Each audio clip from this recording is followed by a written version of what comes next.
Welcome to the Therapy for Black Girls podcast, a weekly conversation about mental health, personal development, and all the small decisions we can make to become the best possible versions of ourselves. I'm your host, Dr. Joy Harden Bradford, a licensed psychologist in Atlanta, Georgia. For more information or to find a therapist in your area, visit our website at therapyforblackgirls.com. While I hope you love listening to and learning from the podcast, it is not meant to be a substitute for a relationship with a licensed mental health professional.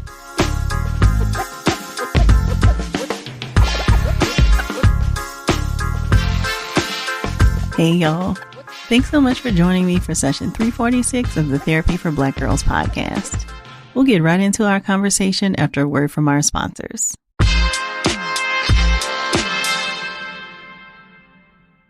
Macy's is committed to empowering the next generation to create a brighter future for all.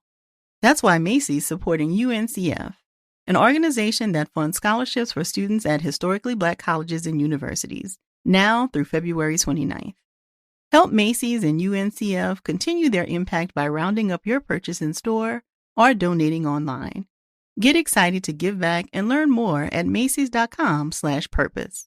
The winter season has arrived, bringing with it a time to relax, enjoy some me time, and embrace the simple pleasures of the season, like a trip to Starbucks for your favorite winter drink. Even in the colder weather, getting outside for a walk around your neighborhood is a great way to move your body, and enjoying a good book in a local park can be a great way to wind down. What's better to keep you company for either of these activities than a Starbucks pistachio latte? Discover your winter reset today. Order now on the Starbucks app. We all deserve to find and have love, but this process can look and feel a little different when you're navigating the dating scene as a transgender woman. To explore all of the nuances that come with dating as a transgender person, I'm joined by award-winning journalist Daric L. Cottingham. Daric is a proud Southern Black trans woman based in Los Angeles, whose career portfolio includes the LA Times, Harper's Bazaar, Essence, and the Washington Post. She's also a general board member of NABJLA, where she strives to make the industry more inclusive for Black journalists. During our conversation, Daric and I discussed some of her experiences navigating dating as a trans woman, including discerning between genuine interest and fetishization, deciding which dating app is right for you, and choosing how to maintain safety when disclosing your identity to a new partner. If something resonates with you while enjoying our conversation, please share it with us on social media using the hashtag TBGInSession. Or join us over in the Sister Circles to talk more about the episode. You can join us at community.therapyforblackgirls.com. Here's our conversation. Well, thank you so much for joining us today, Daric. Thank you so much for having me.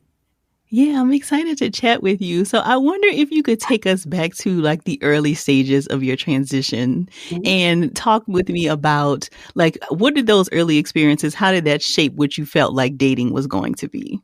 So transition is really hard. People sometimes note transition based on when you start your medical journey, when you start social transitioning. So social transitioning is like when you're going through the world and letting everyone know, these are my pronouns, this is how I'll be moving. When you start wearing gender affirming clothing and leaning more towards showcasing what the gender that you identify as is social.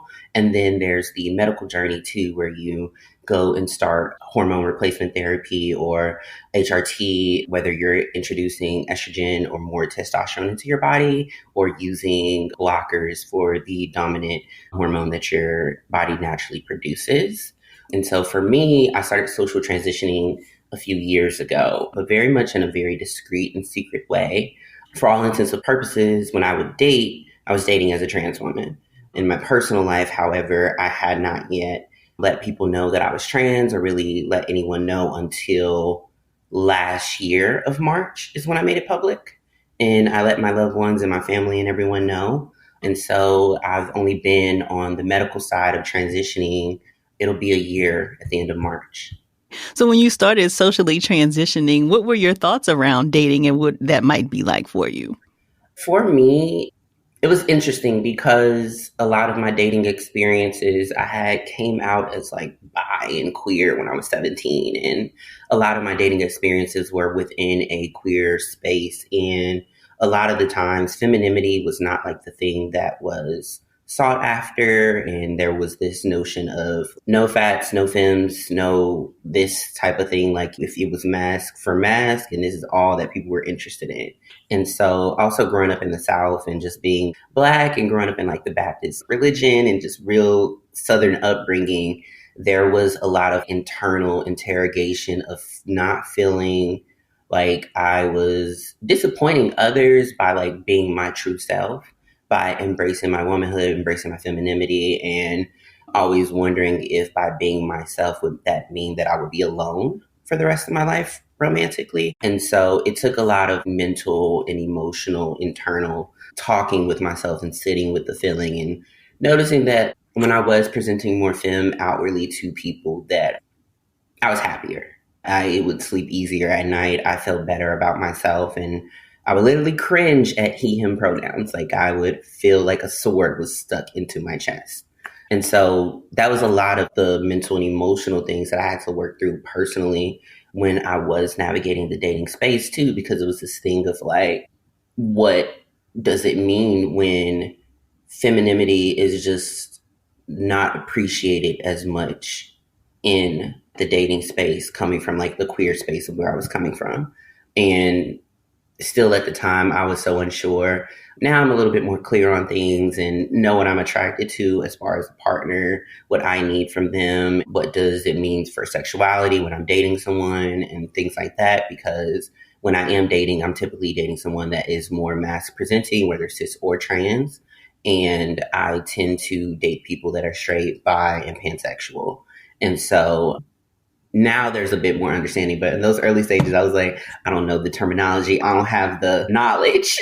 And coming from the South, and there were very few queer, like the queerness that you did know was more, you had someone that was either lesbian or that was gay, but I really didn't know any non-binary or trans people coming from like Texas, Louisiana, and just growing up in that real religious background. And so it was also not that many like possibility models on TV. And like the few trans people you did see, they were usually white women or something. And me being very aware that my experience is not going to be the exact same as theirs, and there's not going to be that same type of mobility. And so it was some time really trying to be comfortable with that, even in private while dating. I'm glad you brought the media piece into it because I'm very curious about that. Can you remember like your earliest experience of seeing yourself reflected on the screen and then how that helped to shape your identity? Wow. It really wouldn't be the most accurate depiction, would not be until more recently. And it would be with Uncle Clifford from P Valley. It would be the character that's played by this actress on The Shy, who is also a Black trans woman and a journalist.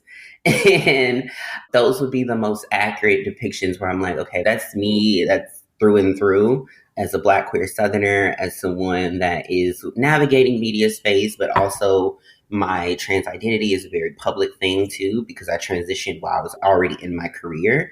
And I also opted not to change my name. So it's this thing of like, it's a little bit different of I don't have the option to live in a stealth way or not really let it be known that I am trans. And so those two depictions were more common for me. And then when I was growing up, I kind of just related to a lot of more femme and queer characters. Like I loved all the animated characters that Cree Summer played. I loved her character in A Different World. I felt seen from her. And also it would be like other queer characters on Degrassi. You have like Marco. And so I would identify with aspects of these different people, but not until more recently did I feel like, okay, that's exactly carbon copy like me. And then just as far as like womanhood, it would be Queen Latifah, especially living single days. Like when I think of what beauty and womanhood and stuff looks like for me and the way I express it, it's very Queen Latifah, Tiana Taylor centric, and really look to like Tracee Ellis Ross and her time on Girlfriends and things. And so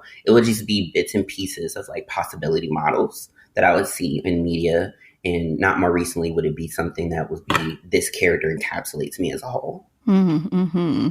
So you mentioned, especially being like a Southerner and not feeling like there were lots of like mentors and things to kind of look up to kind of help you navigate this dating space. Where did you find resources? Like who kind of stepped in the gap for that, or how did you fill those gaps? Google, a lot of Google, a lot of Google. And then there are now working in media too. I have a few other like trans sisters that work in media who understand. I can lean on them and ask them a few questions here and there.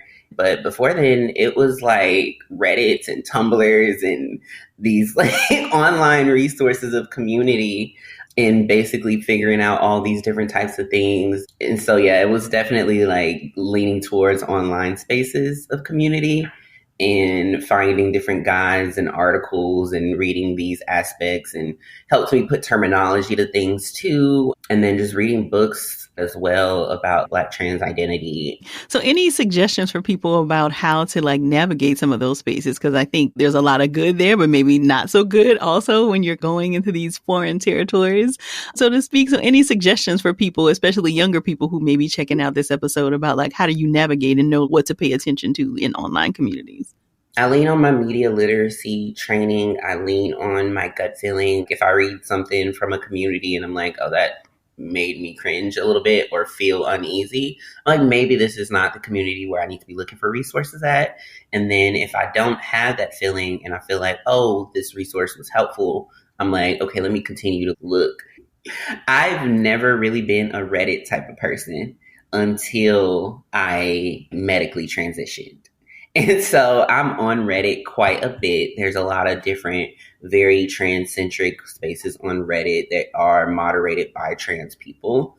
And there are even spaces for people that are interested in dating trans people, of like how to help them navigate dating someone and using the right terminology, not slipping up on things, also making sure they're not fetishizing people. And so Reddit's been a resource. TikTok, there's a few trans creators that I follow on there, and I really gear towards more other Black trans women who I can relate to. And then I also just gauge things based on like, at what age did I transition to like temper what my medical transition could actually look like before contemplating the possibility of any surgeries, and what genetically and medically could happen from hormones.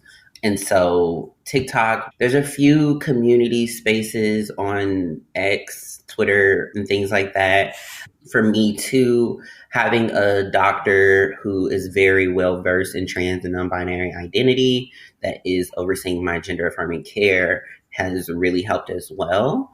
But then also just having those older people who they were starting when like HRT was not as accessible, and they have been able to be such good guidance on things.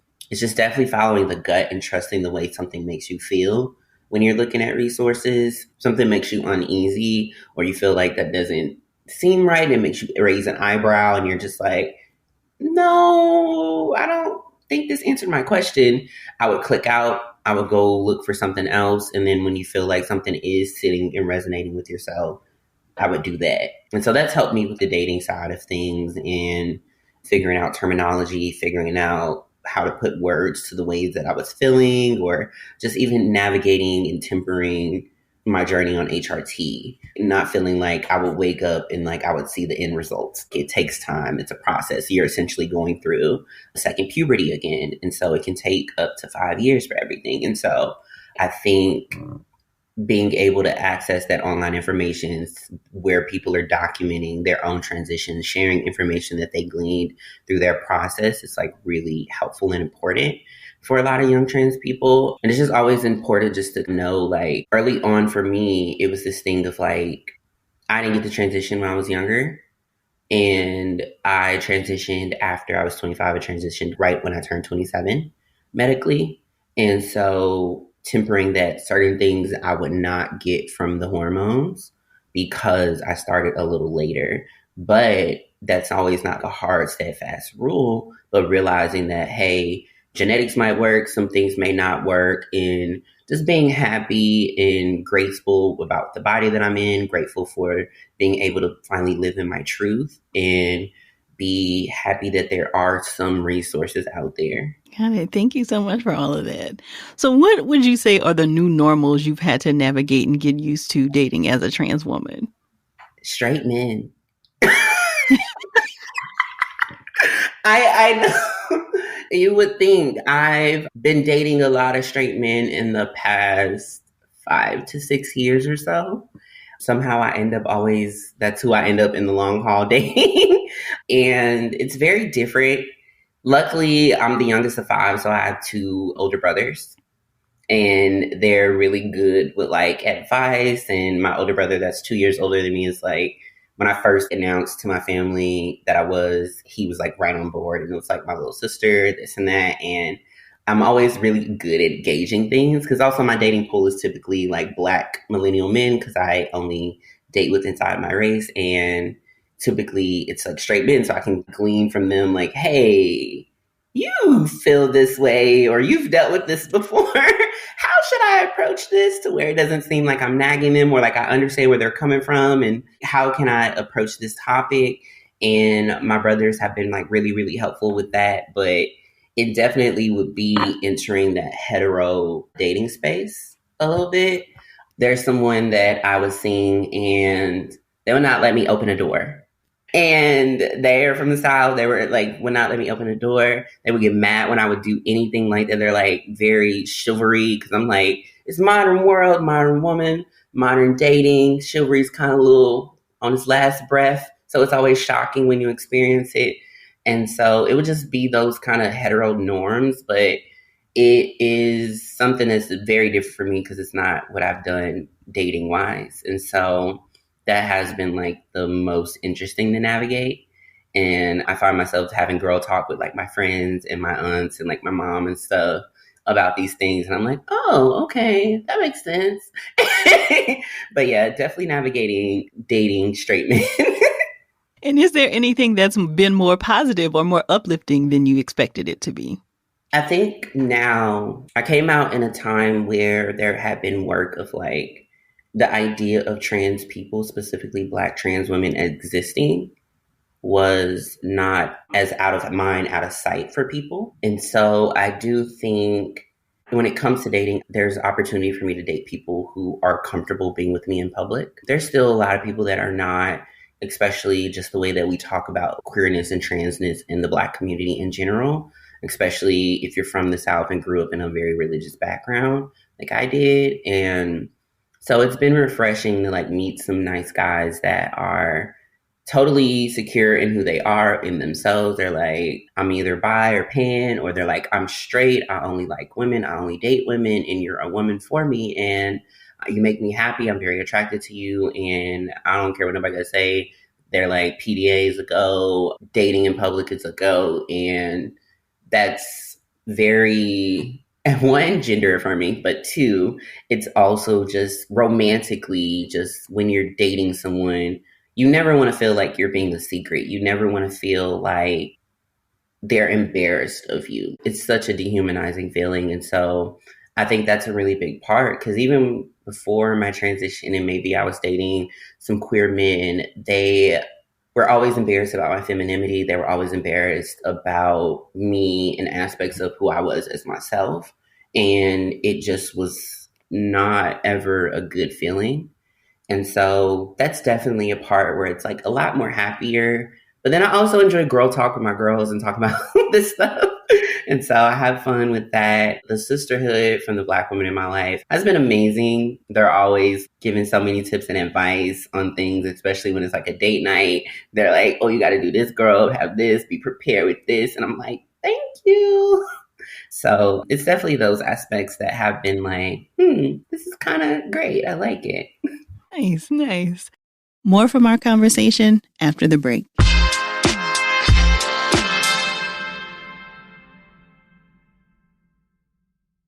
I have stepped fully into my cozy girl era. I only want clothing made of the softest fabrics and have been on the hunt for the softest throw blankets, fuzzy pillows, and cozy slippers I can find. My one-stop shop for all things cozy, Macy's. At Macy's.com, I can find beautiful and soft sweaters, plush coats, And comfy PJs I want to stay in way longer than I should. Super soft and warm throws and pillows for my couch. And of course, the official shoe of cozy girls everywhere, Uggs. If you'd like to join me in my quest for all things soft and fuzzy, find all of this and more at Macy's.com. The winter season has arrived, bringing with it a time to relax, enjoy some me time, and embrace the simple pleasures of the season, like a trip to Starbucks for your favorite winter drink. Even in the colder weather, getting outside for a walk around your neighborhood is a great way to move your body. And enjoying a good book in a local park can be a great way to wind down. What's better to keep you company for either of these activities than a Starbucks pistachio latte? Discover your winter reset today. Order now on the Starbucks app.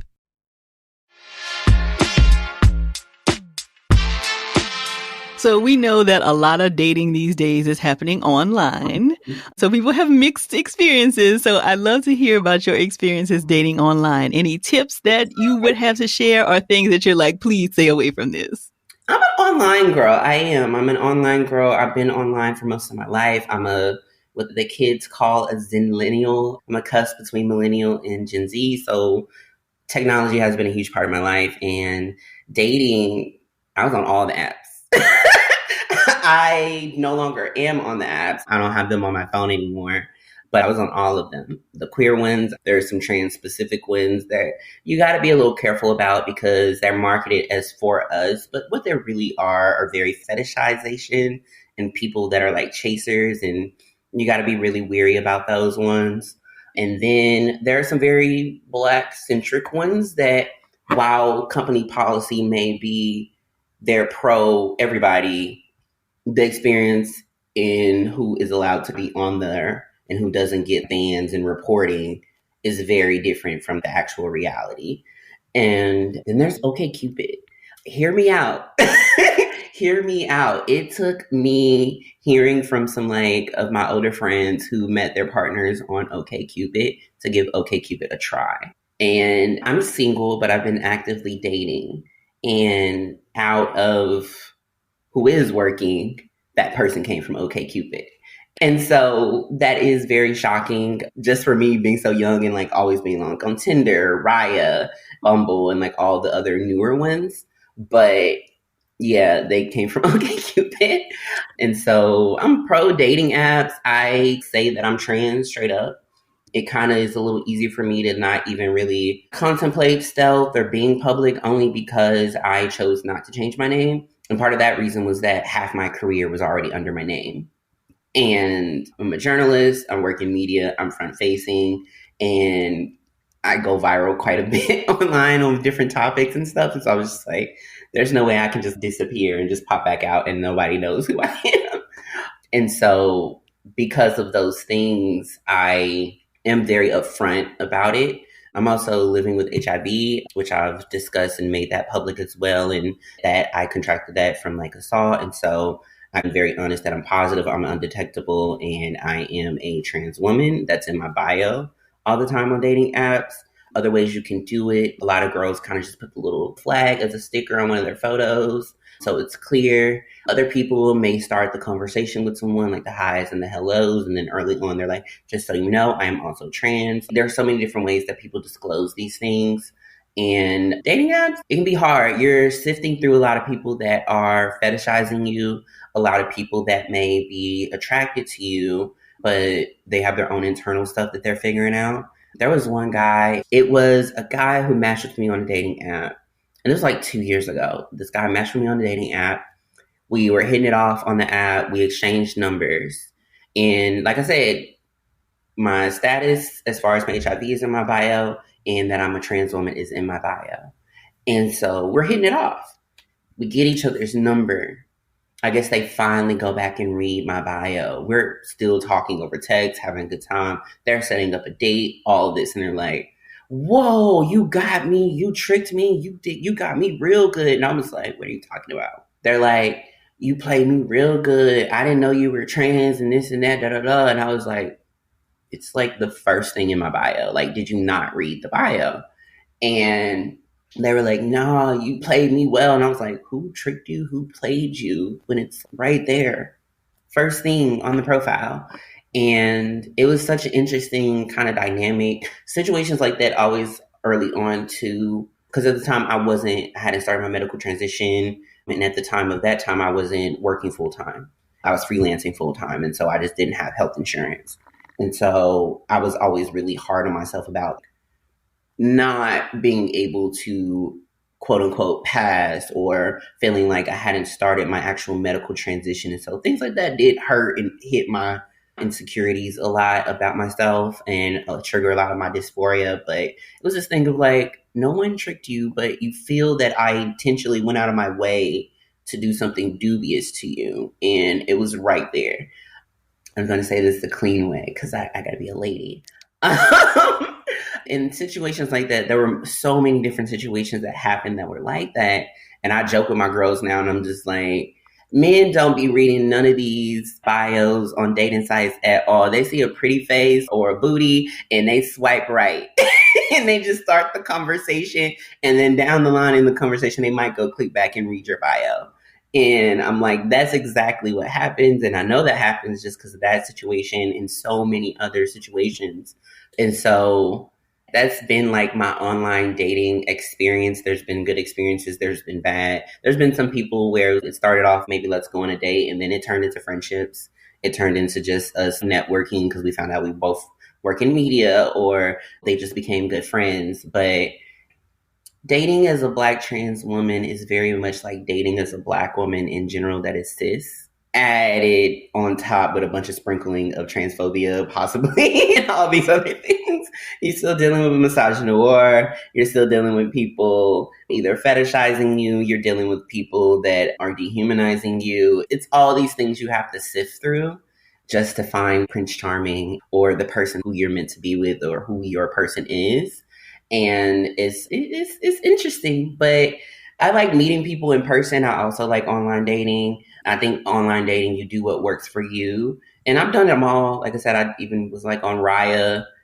I just don't believe in paying for it. And so I was on there for a bit, had a couple matches, but it was too industry and networky for me that I didn't too much care for it. I've also dated a few other people with public platforms who were very iffy about dating me because it was this thing, they would Google me and I pop up with an actual Google knowledge panel. And so it's like, oh, this is a very recognizable person. So if we're out in public, if we're doing things in public, people are going to know that she's trans. And if we're holding hands, if we're looking romantic, they're going to know that I'm into trans women. There was one actor who I was seeing, and not really that long, but we were just seeing each other. And he did this thing of like, my career, it could be at risk, all this other stuff, and just being affiliated with you, which hurt me so bad because I'm just like, while I can understand this like insecurities, fears and stuff like that, it's the way you go about articulating it to a person that just doesn't make them feel like also crappy. They didn't articulate it in a really great way. And so I gave a little snappy pushback and I said, don't nobody even know who you are. They Google your name, no none pop up. You Google me, something does pop up. And so it was a very interesting situation. It was this thing of them telling me they don't care about who sees us and this stuff, like leading me on in that way. And then it flipped to this and I was just like, then leave me alone. Like, you didn't have to approach me. You approached me, you asked me out, we were going on dates. Leave me alone. If you cannot get down with who I am, leave me alone. Because there's no fantasy here, there's no fling, there's no nothing, because I don't got time for it. I'm very guarded and protective of my heart because of the relationships I've had, the things that I've learned from those relationships. And so I'm just like, until you figure out yourself, until you are comfortable with what you're attracted to, please stay away. I've had a lot of different situations of dating online and some good, some bad, some in between. And, you know, it's just the experiences. Yes. So, Daric, you mentioned being careful of being fetishized multiple times. Can you give us some indications of like how we would vet for that? Like, how would somebody know whether it's like somebody who has genuine interest versus somebody who's interested as a fetish? It's very similar too, and I think a lot of Black women can understand this too. It's versus when a guy is like actively trying to set up a date versus just like trying to just kick it. And we know what kick it means. And a lot of them just be trying to kick it.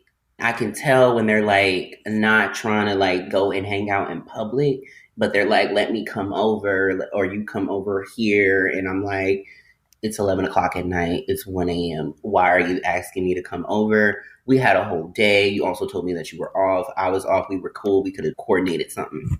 And it's gauging like those things, going with your gut. But then when they're like so anti just even just doing platonic hangouts with you, and if they're only contacting you to inquire about the kicking it of it all, that also says something for me too. Like, we can't hold a regular conversation, because for me with dating, I need to know that we have some interests, we have some things that we can talk about before we even get into the flirting or the sexual nature of us. When I date, the typical times where things work out is when I'm a nerd, I'm an anime nerd, I'm a sneaker nerd, I'm a music nerd, and I love pop culture. When I'm able to talk about these things with other people, or I mesh well platonically and romantically with people who are nerds about their own favorite thing, and I can have that conversation with them. It's also this thing of coming from like the queer space, there's this DL nature of like, some guys don't even let you know what their name is, but they want to spend time with you. They want to do all this other stuff. It's like, I'm good. But it's very much this nature of, how did someone approach you make you feel? If it left you feeling uneasy, if it made you feel like, what did you mean by that? If it doesn't make you feel enthusiastic, like, oh wow, I really would like to hang out with them, it's a good way to kind of really gauge in these things. There is this one app, I don't know if I want to say the name, but it's really fetishizing. Like, I was using it as one of the apps I was using for dating, and it was just a lot of like chasers on there. And I had on there that I don't do hookups, none of that, not looking for none of that. And people were still trying, because I guess that's what it started being for a lot of people. It was like a very much a chaser app for trans women. Like, it was an app for people to go on there and find trans women and appease what they were into. And so those are those types of things too. What worked for me also was just getting off of the queer-centric apps like that, like the ones that were very catered towards us. I kind of just, let people know that I'm trans in my bio, check that I'm a woman, or Tinder and a few other places you can now check that you're a trans woman. Like, they have a more expansive gender identification. And I just kind of stick to the ones that the cis het people use and feel, and kind of just not sift through any of that. But it's also this notion of, like, if you're on the queer ones and there are trans subcategories that you can select, a lot of us feel like that's a little easier because you don't have to do the dance of letting someone know that you're trans. And so that is the appeal of those spaces. But with those spaces, the other side sometimes is that it's real fetishization. It's very hookup culture. It's very like, people are only interested in you for your body, for what you do for them on an arousal level versus as a person. And before socially transitioning, just dating in general has always been that for me, where people were more in love with the idea of me. My past relationships were very centered on those things. And so I learned a lot from those things where I was not happy. Some of those relationships were very abusive, verbally and physically, and just be able to catch the signs of like, this person does not make me feel safe. They do not make me feel secure. They do not make me feel happy. And I have an anxious attachment style. And so I'm like, if they're exacerbating that like 24/7, 100% of the time, I'm like, maybe we don't need to do any of this. Right. More from our conversation after the break.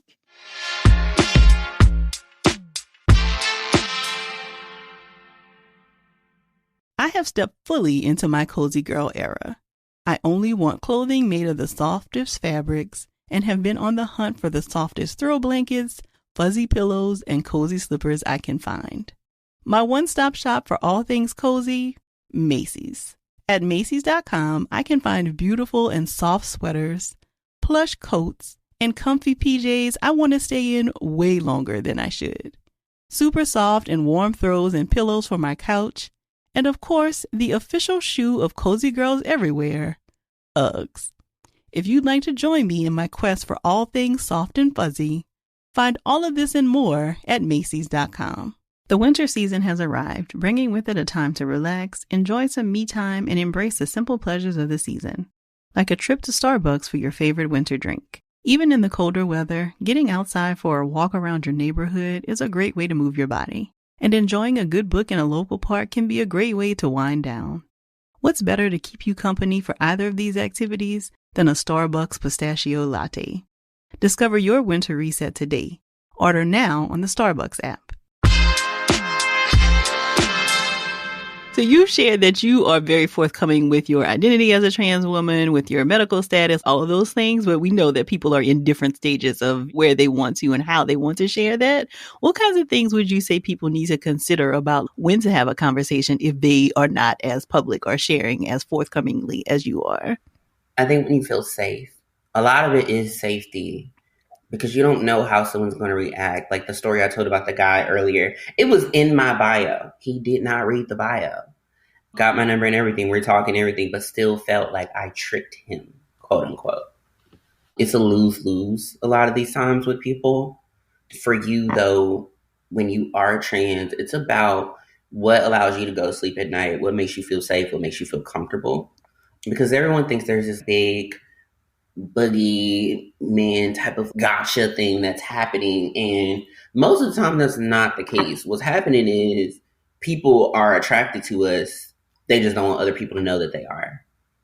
And they get very embarrassed or insecure about it because of the way society talks about trans people, or they talk about the people that are in love and interested and attracted to trans people.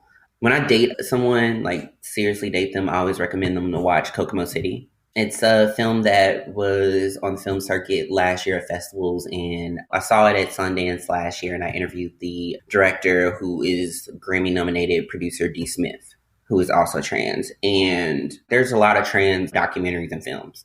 This one, though, it was very specific to the experience of Black trans women and the people that love us. And it really got into the nitty gritty from people who were doing survival work, for people that are engaged and married and in relationships with straight men. And we are in the Black community because we know how we can navigate and really talk about queer issues. It's very different than like broader kind of conversations. And it was these in-depth interviews about these dynamics with people, about the safety of it all, how just the way that you even talk about people that are interested in us adds to the harm for us, because it changes and affects the way they react to finding out the person that they are attracted to is trans. Even if they may know or have a glean in their mind, they're like, I'm pretty sure she's trans, but she ain't probably told me yet, but I'm cool with it. But you don't really know for sure. And so I always tell the guys, I'm like, watch that. Like, I also gauge just how they talk about like trans people in general, how they talk about Black women, because you might meet me where my hair is a totally different way. This is a fresh twist out. 5 days from now, it's going to be. And so I tell people, like, don't be feeling like you getting tricked by some type of image, or you met me when my hair was straight, or you met me when I had this other thing, and you feel like I don't no longer look this way. And I feel like a lot of Black trans women, we gauge that too. Like, it's this thing of, we have to like constantly put the face on. We gotta do the full performance of femininity. We can't really always show up sweatpants, hair tied, chilling with no makeup on. Like we can't do those types of things, because even this interview, I was like so weird because I talk with my hands, but I took my nails off. And so I was like, do I need to pop on some press-ons and like all these other things? And then like my makeup, I do that for myself. Like it's something I just love to do, but it's these things that I think a lot of us consider, and I always recommend that documentary. And then D. Smith, their partner, is actually one of the old members from B5. And he did a video too that was like going around and that was viral. And it was this thing about like, it's important to talk about and normalize loving Black trans women, because when we do these things, it makes it safer for us. It really does. Like having that cosign of just like, this is normal, this is way more normal than people think it is, this is more common than people think it is really, really important. It overall adds to the safety for us. It adds to how community engages with us. It takes away this taboo nature of our existence, because I always tell people, like, just me existing is political. It was already political as a Black person. It's more political now as a woman, as a trans woman. It's just political because my existence is always discussed on the political spectrum, my rights, all these types of things. And I just tell people, do what makes you feel safe and comfortable. What is going to be the thing that makes you feel like you can go to bed at night and not keep you up at night, make you not feel like someone's going to attack you because of who you are? I think you asked me earlier about like how do you gauge like who's fetishizing and who isn't. Typically, another reason why I stay away from the people that are fetishizing is because they're usually the people who will react in a very harmful way regarding your status or of who you are, your transness, and if other people find out, it can get really, really harmful and dangerous. And so I date people who also got something to lose. I date people who are not of that vein, who I can go out in public with. It can be documented. I'm texting my friends like, hey girl, I'm out with this person. Just so you know, they got I'm in a group chat with my girlfriends and they have like my location and stuff like that. I think about like abusive relationships and we're partners trying to isolate a person. And when it comes to dating for me, but like also being aware, because it used to be me and a lot of other trans women deal with this, there is that isolation where you can't really talk about the person that you're dating. You can't really disclose what's going on, even to your friend groups or your loved ones. And that type of isolation builds this perfect environment for them to be able to be abusive and feel like you don't have anyone to turn to about it. Because there's also this guilt, I would say, of feeling like, why are you telling the tea of who you were seeing? And it's like, it's also your tea. This was us, like, you should be able to talk about the romantic encounters that you have. And I think a lot of the times we feel like, oh, we got to keep that private and this and that, because if someone finds out, then they're like, oh, the person was gay. But it's just like, this person's not even attracted to men. They're only attracted to women. And you're probably their first trans woman. Most of the time when I'm dating, I'm usually people's first time dating a trans woman. Now that is a whole other pressure of itself. Because you're then making sure that everything goes well and you're like super in your head about every aspect of the dating, because you're just like, they're going to hold the entire experience up to the experience they have with me.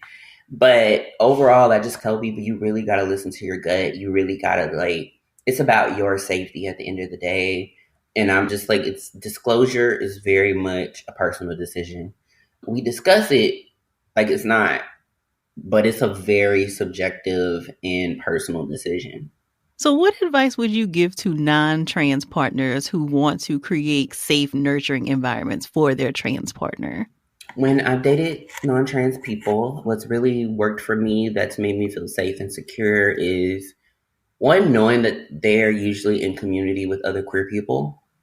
They're in community with other trans and non-binary people. They are cultured on some aspects of transness. They may not be like an academic scholar on the subject matter, but they're not completely oblivious to things. They're always asking questions, but in a way to grow and learn. Or they'll just take the initiative to kind of just research something themselves. And then it's like they do this thing, and you're like, wait, how did you even know? How did you even know to do that? And it's like, okay, someone did their homework. I see you. And so I think it's important to do that. I mentioned the Reddit earlier. There were communities for some people that are interested in dating trans people. There are very specific ones. There are broader ones of just like dating trans people in general. There are very specific ones for male to female. There are very specific ones for female to male, from how to have sex with this person, what is pleasurable, what is not, to how do I make them feel their gender affirmed constantly? How do I make sure I'm not offending them in this way, or let them know that I'm not fetishizing them, I'm not a chaser? Or people trying to figure out, are they a chaser or not? Because they're like, well, I feel this way, but does that make me a chaser? Like, I don't want to be a chaser. Like, I've seen different communities like that on Reddit too. And so there's a lot of like discussion for people who are interested in dating trans people, especially Black trans women. but it's still very much in the shadows. And I always recommend that Kokomo City film because it's like one of the first times I've seen it kind of just like put in a platform that's like, we're not in the shadows anymore. We exist. We're a part of the Black community because we are Black. And there are straight Black men that love us too. And pretending like it's this hush, quiet, taboo thing actually adds harm to us. But I always recommend those. Even just for trans education in general, I have a 101 course. I give people that recommended media. Hey, media academic journalism, that's my wheelhouse. So film-wise, it's Kokomo City. And it's Disclosure Doc that is on Netflix. And then We See Each Other by my good friend and mentor, Travell Anderson, which is a legacy of Black and trans representation on TV and film and pop culture. And a newer book from Raquel Willis, The Risk It Takes to Bloom, on liberation in life. And that's like my 101 course for people to really get a glimpse of what it's like to be trans, but very specifically Black and trans, and a very Black trans womanhood centric peek into what it is of the existence. And yeah, those are like my recommendations for 101 course, crash course of just like, start there. Like when everybody's like, you don't got to constantly ask me as a living encyclopedia, you can Google. I'll give a few recs, and those are my go-to recommendations for people. Beautiful. I love that. We love a good resource list and things for people to check into for themselves. I appreciate you. So, Daric, I feel like there's so much more to share, but I do not want to keep you all day. So tell us where we can stay connected with you. What is your website, as well as any social media channels you'd like to share? Everything is Daric Cott. Even my website is DARICCOTT.com. All my social medias, if I'm on a platform, it's Daric Cott, DARICCOTT. That's the @ for everything, and that's how you can find me. Perfect. We'll be sure to include that in the show notes. Thank you so much for spending some time with us today. Of course. Thank you. I'm so glad Daric was able to join us for this episode. To learn more about her and the work she's doing, be sure to visit the show notes at therapyforblackgirls.com/session346. And don't forget to text 2 of your girls right now and tell them to check out the episode. If you're looking for a therapist in your area, be sure to visit our therapist directory at therapyforblackgirls.com/directory. And if you want to continue digging into this topic or just be in community with other sisters, come on over and join us in the Sister Circle.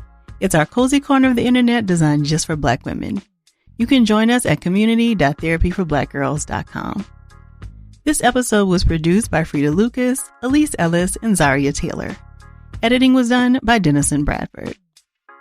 Thank y'all so much for joining me again this week. I look forward to continuing this conversation with you all real soon. Take good care.